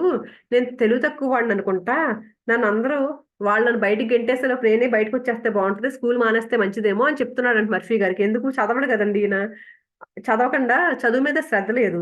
అందుకని టీచర్సు, తోటి విద్యార్థులు అందరి మీద కోపమంటండి. టీచర్స్ తిడతారు కదా! చదవకపోతే సరిగ్గా చదవట్లేదు నువ్వు అంటారు కదా! అందుకని టీచర్స్ మీద, తోటి విద్యార్థుల మీద అందరి మీద కోపమంట ఈ అబ్బాయికి. ఇతనికున్న ఒకే ఒక బలహీనత ఏంటంటే, అతని వైఖరి. ఎ శ్రద్ధ లేదసలు చదువు మీద శ్రద్ధ లేదనమాట. అందుకని చదువులో రాణించేందుకు సబ్‌కాన్షియస్ మైండ్ ఎలా ఉపయోగించుకోవాలో ఈయన నేర్పాడంట ఆ పిల్లాడికి. ఏమైనా అతను ప్రతిరోజు ఎన్నో వాస్తవాల్ని చాలా సార్లు మనసులో అంగీకరించడం మొదలుపెట్టాడు. ముఖ్యంగా రాత్రి నిద్రపోయే ముందు, పొద్దున్నే నిద్రలేచిన వెంటనే మన సబ్‌కాన్షియస్ మైండ్ ఆలోచనలను అందించేందుకు ఇదే అన్నిటికంటే మెరుగైన సమయమని ముందే చెప్పుకున్నాం. ఫస్ట్ నుంచి చెప్తున్నారు కదండీ! మనం పడుకునే ముందు, నిద్ర లేచిన వెంటనే మనం ఏమైనా చెప్పాలంటే మన సబ్‌కాన్షియస్ మైండ్‌కి ఆ టైంలో చెప్తే బాగా పనిచేస్తాయని. ఆ టైంలో ఈ ఈ ఈ బాబుని ఏం చెప్పుకోమన్నారంటే, ఈ అంగీకార ధోరణిని పాటించాడు. ఏంటంటే అది ఒకసారి చదువుతున్నానండి. నా సుప్త చేతన జ్ఞాపకాలకి భాండాగారమని నేను అర్థం చేసుకున్నాను. అంటే సబ్‌కాన్షియస్ మైండ్‌కి చెప్తున్నాడనమాట. నా సబ్‌కాన్షియస్ మైండ్ జ్ఞాపకాలు చాలా బాగా జ్ఞాపకం పెట్టుకుంటుంది. జ్ఞాపకాల భాండాగారం అంటే బోలెడంత ఉంచుకోగలదది. భాండాగారం అంటే బోలెడన్ని జ్ఞాపకాలను దాచుకోగలదదని. నా సుప్త చేతన జ్ఞాపకాలకి భాండాగారమని నేను అర్థం చేసుకున్నాను. నా టీచర్లు చెప్పేవి, నేను చదివేవి అన్నీ అక్కడ పొందుపరచబడి ఉంటాయి. నేను ఉపయోగించుకునేందుకు వీలైన చక్కటి జ్ఞాపక శక్తి నాకు ఉంది. నేను దాన్ని ఉపయోగించదలుచుకుంటే నా సుప్త చేతనకున్న అనంతమైన మేధస్సు పరీక్షల్లో నేను తెలుసుకోవాల్సిన విషయాలన్నింటినీ నిరంతరం నాకు వెల్లడి చేస్తూనే ఉంటుంది. ఆ పరీక్షలు మౌఖికమైనవైనా, రాత పరీక్షలైనా నా టీచర్ల పట్ల, తోటి విద్యార్థుల పట్ల నాకు ప్రేమ, సుహృద్భావము ఉన్నాయి. వాళ్ళకి ఎల్లప్పుడూ విజయాలు లభించాలని, అంతా మంచే జరగాలని మనసారా కోరుకుంటాను. ఇది రోజు చదువుకోమన్నారండి. ఇది ప్రార్థనలాగా ప్రతిరోజు. ఏంటంటే నాకు టీచర్లు చెప్పేవన్నీ గుర్తుంటాయి. అది మనం రాసే పరీక్ష అయినా సరే, నోటితో చెప్పేదైనా సరే బాగా గుర్తుంటది. నేను ఎంత చదువుకున్నా సరే బాగా గుర్తుంటది. అలాగే నా చుట్టుపక్కల నా ఫ్రెండ్స్, స్టూడెంట్స్ పట్ల ప్రేమ, అలాగే మంచి భావనలు నాలో ఉంటాయి అని మనసారా కోరుకుంటున్నాను అని ప్రార్థన అండి ఇది. ఇది చదువుకోమన్నారంట రోజు. ఇది కొన్ని రోజులు చదివిన తర్వాత అంటండి ఇంతకు ముందు ఎప్పుడు అనుభవించినంత స్వేచ్ఛనంట టాడ్ అనే పిల్లాడు అనుభవిస్తున్నాడంట. అతనికి అన్ని సబ్జెక్టుల్లో ఫస్ట్ మార్కులు వస్తున్నాయంటండి ఇప్పుడు ఇది ఈ అనుసరించడం మొదలుపెట్టిన తర్వాత. తను చదువులో రాణించడం చూసి అతని తల్లిదండ్రులు, టీచర్లు అందరూ తనని అభినందిస్తున్నట్లు ఎప్పుడు ఊహించుకోవడం ప్రారంభించాడంటండి. అలా ఎప్పుడు ఊహించుకుంటూ ఉండేవాడంట. అందుకే అతనికి మంచి మార్కులు రావడం స్టార్ట్ అయినాయంట. అమ్మకాలు, కొనుగోళ్లు చేయడంలో విజయాన్ని ఎలా సాధించాలి? అమ్మకాలు, కొనుగోళ్లు చేసేటప్పుడు మీ చైతన్యంతో నిండిన మనసు ఒక స్విచ్ అని, సుప్త చేతన మనసు మోటార్ అని గుర్తుంచుకోండి. పని చేయించాలంటే మోటార్‌ని స్టార్ట్ చేయాలి. మీ సుప్త చేతనలోని శక్తిని నిద్రలేపుతుంది. ఏం చెప్తున్నారు? మన కాన్షియస్ మైండ్‌ని స్విచ్ అనుకోమంటున్నారండి. మన సబ్‌కాన్షియస్ మైండ్ మోటార్ అనుకుంటున్నారు. స్విచ్ చేస్తేనే కదా మోటార్ పనిచేస్తుంది. అందుకని చెప్పేసి మనం ఈ కాన్షియస్ మైండ్ చైతన్యంతో నిండిన మనస్సు దీన్ని స్టార్ట్ చేయాలి ఫస్ట్ మనం. ఎలాగా లోతైన మీ మనసుకి స్పష్టమైన కోరికని, ఆలోచనని లేదా చిత్రాన్ని అందచేయాలంటే దానికి మొదటి మెట్టు ప్రశాంతంగా ఉండడం, దృష్టిని చెదరకుండా ఉంచడం. ముందు మన కోరికని మన మనసుకి అందచేయాలంటే ఫస్ట్ మనం ప్రశాంతంగా ఉండాలంటండి ఎప్పుడైనా సరే. శరీరాన్ని కదలకుండా ఉంచి నిశ్శబ్దంగా ఉంచడం. ఈ ధోరణి మీ ఆదర్శాలని మీ మనసు గ్రహించే క్రమంలో అనవసరమైన విషయాలు, తప్పుడు ఆలోచనలు జోక్యం కలిగించుకోకుండా అడ్డుకుంటుంది. ఎప్పుడైతే మనం ప్రశాంతంగా ఉంటామో అండి, అప్పుడు అనవసరమైన విషయాల జోలికెళ్ళకుండా మన మనసు అడ్డుకుంటుందంటండి దాన్ని. అంతేకాక ఎలాంటి స్థితిలో ప్రయాస కూడా అతి తక్కువ స్థాయికి చేరుకుంటుంది. అంటే అనవసర విషయాలు మన జోలికి రాకుండా ఇబ్బందుండదంటండి. ఇబ్బంది లేకుండా మనకి ఏదైతే సరైన కోరికో దాన్నే తీసుకోగలుగుతుందంటండి మన సబ్‌కాన్షియస్ మైండ్. రెండో మెట్టు మీరు కోరుకున్న లక్ష్యాన్ని వాస్తవమని ఊహించుకోవడం. ఉదాహరణకి మీరు ఒక ఇల్లు కొనాలని అనుకుంటున్నారు. మనసు ప్రశాంతంగా ఉన్న స్థితిలో మీరు ఈ కింది విధంగా అనుకుంటారు. ప్రశాంతంగా ఉండమని నా సుప్త చేతనలోని అంతులేని మేధస్సు ఎంతో వివేకంతో కూడుకున్నది. నా అవసరాలన్నింటికి తగినట్టు ఉండి నేను కొనగల ఆదర్శమైన ఇంటిని అది నాకిప్పుడు చూపిస్తుంది. ఈ విన్నపాన్ని ఇప్పుడు నా సుప్త చేతనకి అందిస్తున్నాను. నా కోరికకి తగినట్లుగా అది స్పందిస్తుందని నాకు తెలుసు. పూర్తి నమ్మకంతోనూ, ఆత్మవిశ్వాసంతోనూ నేను ఈ విన్నపాన్ని విడుదల చేస్తున్నాను. ఒక రైతు నేలలో విత్తనాన్ని పాతినట్లు అది తప్పక పెరుగుతుందనే విషయాన్ని నమ్ముతూ అని ఇది కూడా ఒక ప్రార్థన చెప్పారండి. ఈ ప్రార్థన చేసుకోమన్నారు. ప్రశాంతంగా ఇల్లు కొనాలనుకున్నప్పుడు ఇలాంటి ప్రార్థన చేసుకోండి మీరు ప్రశాంతంగా ఉన్న స్థితిలో. మీ ప్రార్థనకి జవాబు ఒక వార్తాపత్రిక ప్రకటనలో గాని, ఒక స్నేహితుడి దగ్గర గాని దొరకొచ్చు దీనికి జవాబు. లేదా అన్ని విధాలుగా మీరు కోరుకుంటున్నట్లు ఉండే ఇంటికి ఎవరైనా మిమ్మల్ని తీసుకెళ్లొచ్చు. మీ ప్రార్థనకి జవాబు ఎన్నో రకాలుగా దొరకొచ్చు. ప్రధానంగా మీరు నమ్మవలసింది జవాబు ఎప్పుడు దొరుకుతుంది అనేది. కానీ మీ సుప్త చేతన పనిచేస్తుందన్న నమ్మకం మాత్రం మీకు ఉండాలి. ఎలాగోలాగా మనకి జవాబు దొరుకుద్దంటండి. మనకి ఇల్లు కావాలని కోరుకున్నప్పుడు. అది ఎలా పేపర్‌లో ప్రకటన రావచ్చు, టీవీలో చూడొచ్చు, ఏదైనా రావచ్చంట. కానీ మనకు నమ్మకం బలంగా ఉండాలి. ఒకవేళ మీరు ఇల్లు గాని, స్థలం కానీ, ఇంకేదైనా స్థిరాస్తి గాని అమ్మాలనుకుంటే సుప్త చేతనకున్న అంతులేని మేధస్సును నమ్మటమే మీరు కోరుకున్న మార్గ నిర్దేశాన్ని అందిస్తుంది. అలాగే కొనడమే కాదు, అమ్మాలనుకున్నా కూడానంటండి మన సబ్‌కాన్షియస్ మైండే మనకి సలహా ఇస్తుందంట. ఈయన లాస్ ఏంజెల్స్‌లో ఒక ఇంటిని అమ్మాడంటండి ఈ మర్ఫీ గారు. అప్పుడు ఈయన ఒక మెలుకువను వాడారంట. ఏంటి? ప్రస్తుతం రియల్ ఎస్టేట్ ఏజెంట్లందరూ ఉపయోగించి చెప్పుకోదగ్గ ఫలితాలని వేగంగా దీన్ని ఉపయోగించంటండి ఇప్పుడున్న రియల్ ఎస్టేట్ వ్యాపారులందరూ కూడా దాన్ని అనుసరిస్తున్నారంటండి. అనుసరించి మంచి రిజల్ట్స్ పొందుతున్నారంట వాళ్ళు. ఏంటంటే ఆయన ఇంటి ముందు ఒక లాన్‌లో బోర్డ్ మీద ఇలా రాసి పెట్టారంట. ఇంటి సొంతదారు అమ్ముతున్నాడు అని. రాసిపెట్టిన తర్వాత ఆ రోజు రాత్రి నిద్రపోయే ముందు ఒకవేళ ఈ ఇంటిని కొనే వ్యక్తి నీకు దొరికితే ఆ తర్వాత ఏం చేస్తావు అని నన్ను నేను ప్రశ్నించుకున్నాను. నేను ప్రశ్నించుకున్నానంటండి. ఇప్పుడు ఇల్లు కొనే అతను నీకు దొరికితే ఏం చేస్తావంటే, అమ్మకానికని బోర్డ్ పెట్టారు కదా బయట. ఆ బోర్డ్ తీసి చెత్తబుట్టలో పడేస్తాను అని చెప్పాడంట. అని జవాబొచ్చిందంట లోపల నుంచి ఈయనకి. అప్పుడు ఈయన మనసులో అంటండి ఒక దృశ్యాన్ని ఇమాజిన్ చేసుకున్నాడంట. ఏంటి? ఆ బోర్డుని పట్టుకుని నేలలోంచి పైకి లాగి భుజం మీద పెట్టుకుని చెత్త వేస్తాం కదండీ! చెత్త డబ్బాలుండే ఇంటి పెరట్లోకి నడిచి చెత్తలో పారేస్తూ, "నీ సాయానికి ధన్యవాదాలు. ఇక నాకు నీ అవసరం లేదు." ఆ బోర్డుకండి ఇల్లు అమ్మబడునని పెట్టిన బోర్డుకి ఇంకా ఎవరో కొనేసారు. "నీకు అవసరం లేదని" చెప్పేసి దాన్ని చెత్తలో పడేస్తూ, "నీకు సాయానికి నాకు ధన్యవాదాలు" అని చెప్పారంటండి. అలా ఊహించుకున్నాడంట ఈయన. ఇంకా తర్వాత ఊహించుకున్న తర్వాత నా పని పూర్తయిపోయింది అని తృప్తిగా మనసు నిండా ఆ తృప్తితో నిద్రపోయారంటండి. ఎంతలా ఊహించుకున్నాడంటే ఆయన నిజంగానే ఆ ఇల్లు అమ్ముడైపోయినట్లు అలా ఊహించుకుని తృప్తిగా నిద్రపోయాడంటండి. మర్నాడు ఒక మనిషి వచ్చి ఇంటికి కొంత డబ్బు ఇచ్చి, "ఆ బోర్డుని ఇంక మీరు పారేయొచ్చు" అని చెప్పాడంట.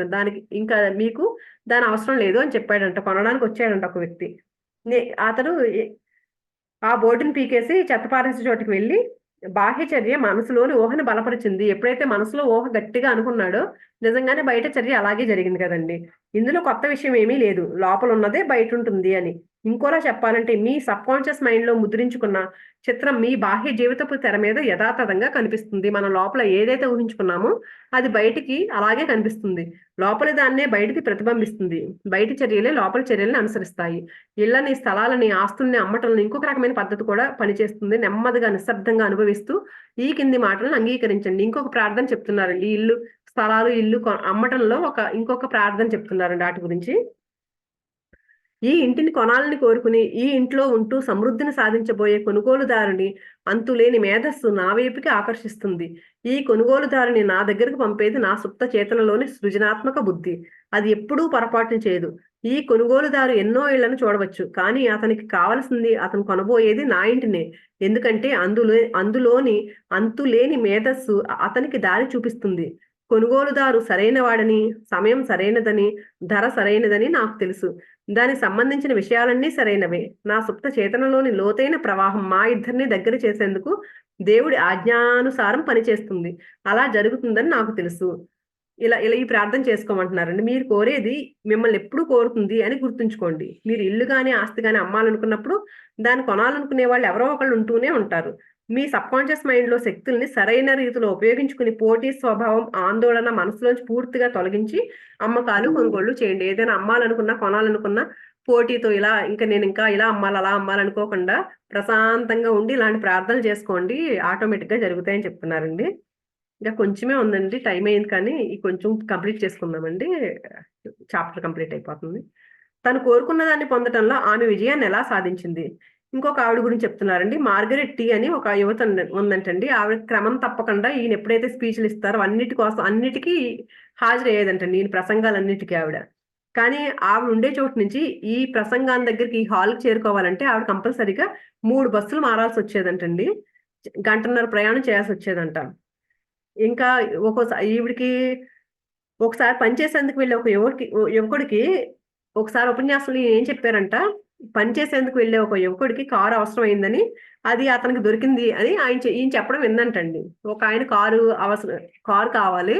ఈ సబ్‌కాన్షియస్ మైండ్ పవర్ ఉపయోగించి కారు సంపాదించుకున్నాడని చెప్పడం విందంటండి. విని ఈవిడేం చేసిందంటండి, ఒక ప్రయోగం చేసిందంట. ఆ తర్వాత ఆ పద్ధతుల్ని ఏ పద్ధతులను ఉపయోగిస్తే ఏమైందో ఆవిడంతా ఈయనకి ఉత్తరం రాసిందంట. ఆ ఉత్తరంలో ఆవిడని పర్మిషన్ తీసుకొని ఆ ఉత్తరం మనకి చెప్తున్నారు. ఏంటి?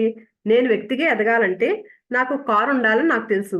మీ ఉపన్యాసాలకి క్రమం తప్పకుండా నేను హాజరవ్వాలంటే వేరే మార్గం లేదు. నేను కారు సంపాదించేందుకు ప్రయత్నించినంత కాలం నేను కలలుగన్న క్యాడిలాక్ కారు కోసమే ప్రయత్నించాలని నిశ్చయించుకున్నాను. ఈవిడకి క్యాడిలాక్ అనే కారు ఇష్టమంటండి. అది కొనుక్కోవాలని ఎప్పుడు కలలు కనేదంట. ఒక కారు నిజంగా కొంటే దాన్ని నడిపితే ఎలా ఉంటుందా అని ఊహించుకునేదంటండి. ఒక్కొక్క మెట్టు ఊహించుకుందంట. కారు కొనాలి, ఆ కారే కొనాలి. ఆ షోరూమ్‌లోకెళ్ళడం, ఆవిడకి నచ్చిన మోడల్‌ని నడిపి చూసుకోవడం ఇవన్నీ ఊహించిందంటండి. మళ్ళీ మళ్ళీ ఆ క్యాడిలాక్ కార్ నాదే అని అనుకుందంటండి. అలా ఊహించుకుంటూ ఆ కారులోకి ఎక్కుతున్నట్లు, దాన్ని నడుపుతున్నట్లు, సీటుని ముట్టుకుంటున్నట్టు, ఇలా ఎన్నో విషయాలను 2 వారాలకు పైగా మనసులో ఒక సినిమాలాగా చూస్తుందంటండి ఆవిడ. ఆవిడకి కావాల్సిన కారుని ఊహించుకుని. ఎప్పుడైతే చూస్తుందో అంతకుముందు ఈయనకి లెటర్ రాసిన ముందు వారం అంటండి, ఈయన ఉపన్యాసం వినేందుకు ఆ క్యాడిలాక్ కార్‌లో వచ్చిందంట. ఎలా వచ్చింది మరి ఈవిడకి క్యాడిలాక్ కార్ అంటే, ఇంగిల్‌వుడ్‌లో ఉండే ఆవిడ పెదనాన్న చనిపోతూ తన క్యాడిలాక్ కార్‌ని, తన ఎస్టేట్‌ని మొత్తం ఈవిడ పేరు రాసాడంటండి. ఆవిడ ఎలా అయితే ఊహించుకున్న వెంటనే ఆవిడకి ఆ కార్ వచ్చిందనమాట. విజేతలైన ఎగ్జిక్యూటివ్‌లు ఉపయోగించిన మార్గాలు. చాలా మంది పేరు పొందిన బిజినెస్ ఎగ్జిక్యూటివ్‌లు విజయం అనే మాటని చాలా నెమ్మదిగా విజయం తమదే అని నమ్మకం కలిగేలాగా రోజూ వాడేస్తూ ఉంటారు. విజయం గురించిన ఆలోచనలో విజయానికి కావాల్సిన అంశాలన్నీ ఉంటాయని వాళ్ళకి తెలుసు. చూడండి, చాలా మంది పేరు పొందిన వాళ్ళందరికీ తెలుసంటండి. విజయం గురించి చేసే ఆలోచనలోనే విజయం ఉంటుందని వాళ్ళకి తెలుసంట. అదే విధంగా మీరు కూడా ఇప్పుడు విజయం అనే మాటని నమ్మకంతోనూ, విశ్వాసంతోనూ మనసులో మళ్ళీ మళ్ళీ అనుకోవచ్చు. మీ సబ్‌కాన్షియస్ మైండ్ దాన్ని నిజమని నమ్మి మిమ్మల్ని తప్పనిసరిగా విజయం సాధించేట్టు చేస్తుంది. అందుకే మనల్ని ఏమనుకోమంటున్నారు ఎప్పుడు? మన విజయం అనే మాటని నమ్మకంతో, విశ్వాసంతో అనుకోమంటున్నారు. మీకున్న వ్యక్తిగతమైన నమ్మకాల్ని, అభిప్రాయాల్ని, విశ్వాసాల్ని వ్యక్తీకరించడం తప్పనిసరి అనే పరిస్థితి ఏర్పడుతుంది. విజయం అంటే మీ దృష్టిలో ఏంటి? మీ గృహ జీవితంలో, ఇతరులతో మీ సంబంధాల విషయంలో, మీకు విజయం సాధించాలనే ఉంటుంది. మీరు ఎంచుకున్న పనిలో కానీ, వృత్తిలో కానీ ప్రత్యేకమైన గుర్తింపు పొందాలని ఉంటుంది. అందమైన ఇంటిని సొంతం చేసుకోవాలని, సుఖ సంతోషాలతో హాయిగా బతికేందుకు అవసరమైనంత డబ్బు మీ దగ్గర ఉండాలని మీరు కోరుకుంటారు. మీరు ప్రార్థన చేసేటప్పుడు మీ సబ్‌కాన్షియస్ మైండ్‌తో మాట్లాడేటప్పుడు ఫలితాలను సాధించాలని మీకుంటుంది. మీరు కూడా ఒక బిజినెస్ ఎగ్జిక్యూటివే. జీవించడమే ఒక బిజినెస్. మీరు అమితంగా కోరుకునే పనులే చేసినట్లు, సొంతం చేసుకోవాలని తీవ్రంగా కోరుకుంటున్న వాటిని సొంతం చేసుకునేటట్లు ఊహించుకోండి. అంటే బిజినెస్ మ్యాన్‌లు ఒకటే కాదు కదా! విజయం గురించి మీరు జీవించడమే ఒక బిజినెస్ అని చెప్తున్నారండి. అంటే మీరెలా కావాలనుకుంటే అలా జీవించొచ్చు మీరు. అందుకని మీకెలా కావాలో అలాంటివే మీరు మీరు కోరుకునే పనులే చేస్తున్నట్లు, అవి సొంతమైనట్టు ఊహించుకోమంటున్నారు. తీవ్రంగా కోరుకున్న వాటిని సొంతం చేసుకున్నట్లు ఊహించుకోమంటున్నారు. ఊహాశక్తిని పెంపొందించుకోండి. విజయానికి సాధించిన స్థితికి నిజంగా చేరుకున్నట్లు దాన్ని అనుభవించండి. మనం నిజంగా ఆ విషయంలో విజయం సాధించినట్లు ఊహించుకోమంటున్నారు. దాన్ని ఒక అలవాటుగా చేసుకోండి. ప్రతి రాత్రి విజయాన్ని సాధించిన భావంతో నిద్రపోండి. పూర్తి తృప్తి కలిగిందని అనుకోండి. అప్పుడు కాలక్రమాన ఆ ఆలోచనని మీ సుప్త చేతనలో పొదగడం సాధ్యమవుతుంది. మీరు పుట్టిందే విజయాన్ని సాధించడానికే అని నమ్మండి. మీరు ప్రార్థన చేస్తుంటే అద్భుతాలు జరుగుతాయి. అందుకని ఎప్పుడు పోయినా లాస్ట్ చాప్టర్‌లో కూడా ఇదే చెప్పారు కదండీ! మనం పుట్టింది ఆరోగ్యంగా, ఆనందంగా ఉండడానికి. అలా ఇక్కడ ఏం చెప్తున్నారు? విజయం సాధించడానికే మనం పుట్టాము అని ఎప్పుడైతే గాఢంగా నమ్మి మనం దాన్ని బలంగా ఎప్పుడైతే ఆ నమ్మకం మీదే ఉంటాము అండి. అది ఖచ్చితంగా అద్భుతాలు జరుగుతాయంటండి మనకి. అందుకని ఎప్పుడు అలా పాజిటివ్‌గా ఉందామండి. లాస్ట్ కొన్ని ఇంపార్టెంట్ పాయింట్స్ చెప్తున్నారు కదా! చాప్టర్ ఎండింగ్‌లో అయి మళ్ళీ చెప్పినవే మళ్ళీ రివైండ్ చేస్తున్నారండి. లాభకరమైన సూచనలు. విజయం అంటే విజయవంతంగా జీవించటం. మీరు ప్రశాంతంగా, ఆనందంగా, సంతోషంగా ఉంటూ మీకిష్టమైన పని చేస్తూ ఉంటే మీరు విజేతలైనట్లే. మీకు ఏం చేయడం ఇష్టమో తెలుసుకోండి. తర్వాత దాన్ని చేయండి. అది మీకు తెలియకపోతే మార్గదర్శకత్వం చేయమని అడగండి. మీకు అదే అందుతుంది. మనకు నిజంగా తెలియకపోతే అడగమన్నారు కదండీ! గైడ్ చేయమని ఎవరో అడిగితే మాస్టర్స్ ఎవరో ఒకళ్ళు హెల్ప్ చేస్తారు మనకి. మీ రంగంలో విశేష నైపుణ్యాన్ని సాధించి మిగతా వాళ్ళకన్నా ఎక్కువ విషయాలను తెలుసుకునేందుకు ప్రయత్నించండి. మనం ఎందులో ఉంటే అందులో అండి. నిజంగా ఇంకా ఏం నేర్చుకోవచ్చు దీనిలో. దానికోసం మనం ప్రయత్నించమంటున్నారు. విజేతలైన వాళ్ళు స్వార్థపరులు కాదు. జీవితంలో వాళ్ళకున్న ప్రధానమైన కోరిక ఇతరులకు సేవ చేయటం. ఎవరైతే విజేతలయ్యారో వాళ్ళందరూ సేవే చేయడమే వాళ్ళ ప్రధానమైన లక్ష్యం అంటండి. మనశ్శాంతి లేకుండా నిజమైన విజయం ఉండదు. విజేత అయిన వాడికి మనస్తత్వ శాస్త్రం గురించి, ఆధ్యాత్మిక జ్ఞానం గురించి గొప్ప అవగాహన ఉంటుంది. ఒక వస్తువుని స్పష్టంగా ఊహించుకుంటే మీ సుప్త చేతనకున్న అద్భుతమైన శక్తి సాయంతో అవసరమైనవన్నీ మీకు అందించబడతాయి. ఇది చాలా ఇంపార్టెంట్ అండి. మనం చాలా సార్లు చెప్తున్నారు ఈయన. ఏదైతే మనం స్పష్టంగా ఊహించుకుంటామో అది ఖచ్చితంగా మనకు అందుతుంది. మన సబ్‌కాన్షియస్ మైండ్‌కున్న అద్భుత శక్తి కారణంగా. మీ ఆలోచన, భావము కలిసి ఆత్మాశ్రయమైన నమ్మకంగా రూపొందుతాయి. మీరు నమ్మిందే మీకు లభిస్తుంది. నిలకడగా ఉండే ఊహాశక్తి మీ సుప్త చేతనలోని అద్భుతమైన క్రియాశీల శక్తుల్ని బయటికి రప్పిస్తుంది. ఎప్పుడైతే మనం ఆ ఊహాశక్తిని బలంగా ఎప్పుడైతే అనుకుంటామో, మన సబ్‌కాన్షియస్ మైండ్‌లో ఉన్న దానికున్న ఆ క్రియాశక్తి అంతా బయటకొస్తదంటండి. అది పనిచేసే శక్తంతా బయటకొస్తుందంట. మీ ఉద్యోగంలో మీరు ప్రమోషన్ కోరుకుంటే, మీ ఆఫీస్‌లో సూపర్వైజరో, మీ ఆత్మీయులో మీరు ప్రమోషన్ తెచ్చుకున్నందుకు అభినందిస్తున్నట్లు ఊహించుకోండి. ఆ దృశ్యాన్ని స్పష్టంగా, వాస్తవంగా తయారు చేసుకోండి. గొంతు వినండి, హావభావాలు చూడండి. అంతా నిజంగా జరుగుతుందని అనుకోండి. ఏదైనా మనం ఊహించుకున్నప్పుడంటండి, వాళ్ళ గొంతు కూడా వినే అంత బలంగా ఊహించుకోమని చెప్తున్నారు. ఈ పని తరచూ చేయడం కొనసాగించండి. తరచూ మీ మనసులో ఊహించుకుంటూ ఉండడం వల్ల మీ ప్రార్థనకి జవాబు దొరికినంత సంతోషాన్ని మీరు అనుభవిస్తారు. మీ సుప్తచేతన జ్ఞాపకాల భాండాగారం. చక్కటి జ్ఞాపక శక్తి కావాలంటే తరచూ ఇలా అనుకుంటూ ఉండండి. నా సుప్త చేతనకి గల అనంతమైన మేధస్సు నాకు అన్నీ చూపిస్తుంది. నేను తెలుసుకోవాల్సిన అవసరం ఉన్న ప్రతి దాన్ని, ప్రతి క్షణం, ప్రతి చోట చూపిస్తుంది. ఇంటినో మరే స్థిరాస్తినో అమ్మాలని మీరనుకుంటే నెమ్మదిగా నిశ్శబ్దంగా అనుభవిస్తూ ఈ వాక్యాల్ని మళ్ళీ మళ్ళీ ఉచ్చరించండి. ఈ ఇంటిని కానీ, స్థిరాస్తిని కానీ కొనే వ్యక్తికి, ఈ ఆస్తిని కావాలని కోరుకునే వ్యక్తిని, ఇందులో సమృద్ధిని సాధించే వ్యక్తిని, అంతులేని మేధస్సు నా వైపుకి ఆకర్షిస్తుంది. ఈ అవగాహనని వదలొద్దు. అప్పుడు మీ సుప్తచేతన లోతుల్లో ఉండే స్పందనలు అది జరిగేట్టు చేస్తాయి. విజయం అనే ఆలోచనలోనే విజయానికి కావాల్సిన అంశాలన్నీ ఉంటాయి. విజయం అనే మాటను మళ్ళీ మళ్ళీ అనండి. మీలో మీరు నమ్మకంతో, విశ్వాసంతో తరచూ అనండి. అప్పుడు మీ సుప్త చేతన తప్పక విజయాన్ని చేకూరుస్తుంది. మనందరం కూడా ఇవన్నీ పాటించి విజయాన్ని అందుకుందామండి. ఈ చాప్టర్ ఇక్కడితో కంప్లీట్ అయింది. థాంక్ యూ సో మచ్ అండి. మిగిలి రేపు కలుసుకుందాం మళ్ళీ. థాంక్ యూ అండి.